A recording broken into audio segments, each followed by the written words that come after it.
Je vous propose de prendre des petites venelles qui vont traverser le Vieil Avon pour se retrouver donc au Jardin Collectif, un des 3 lauréats des trophées de la réserve de biosphère. Bonjour à toutes, bonjour à tous.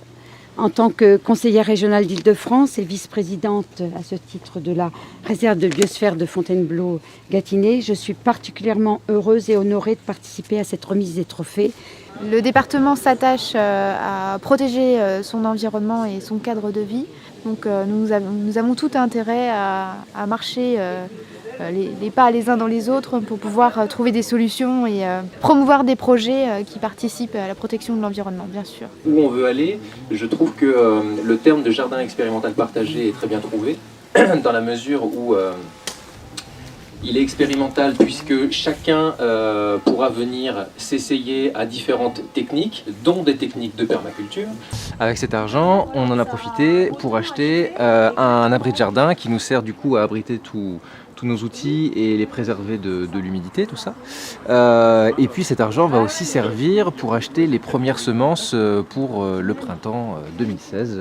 Avec, là, ici vous êtes sur la partie potager. Alors aujourd'hui on profite des derniers beaux jours pour continuer à s'activer au jardin, pour préparer le terrain pour l'an prochain, c'est-à-dire préparer la terre, qu'elle ait le temps de se reposer et de s'enrichir tout au long de l'automne et de l'hiver. Les buts de culture très utilisés en permaculture qui ont pour intérêt principal de ne jamais avoir à fouler ce sol. Donc on a un sol on ne peut plus meuble et on ne peut plus aéré grâce à une vie, une microfaune qui prospère dedans sans jamais être embêtée par nos pas, qui a pour intérêt de rester paillé en permanence et donc d'être protégé de l'érosion des sols via les pluies et d'être enrichi en matière organique en permanence.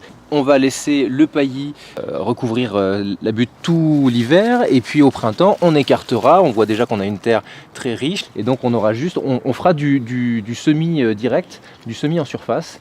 On recouvrira un petit peu en laissant la place pour que la lumière puisse atteindre le sol et puis voilà, l'avantage du paillis c'est aussi qu'on évitera tout un tas de mauvaises herbes entre guillemets et qu'on va s'éviter tout un tas de désherbage. Comme nous sommes sur un terrain expérimental et pédagogique, il nous intéresse aussi de voir quel micro-écosystème se met en place autour d'un point d'eau.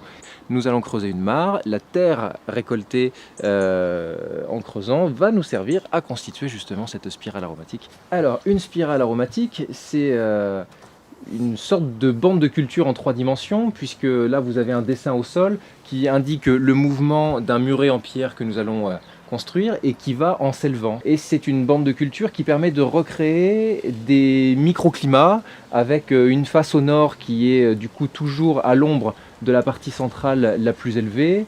Donc on conserve de l'ombre et de l'humidité au bas, ce qui convient pour de la menthe, du basilic, etc.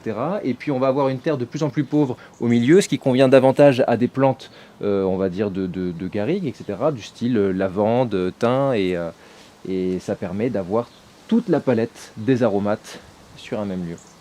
Une expérience pour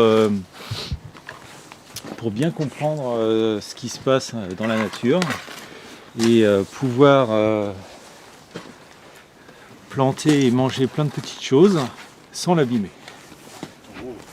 On garde quand même les vers de terre qu'on a prélevés pour pouvoir les maintenir dans la couche supérieure pour qu'ils puissent continuer à vivre, à fabriquer de la bonne terre. On voit bien qu'ici nous avons une terre grumeleuse, hein, et ça c'est l'action effectivement des vers de terre. Alors le principe de la forêt comestible ou de la forêt jardin, qui est un système aussi beaucoup utilisé en permaculture, c'est d'avoir un terrain comestible qui recrée un écosystème forestier, c'est-à-dire qu'on fait pousser à différents étages.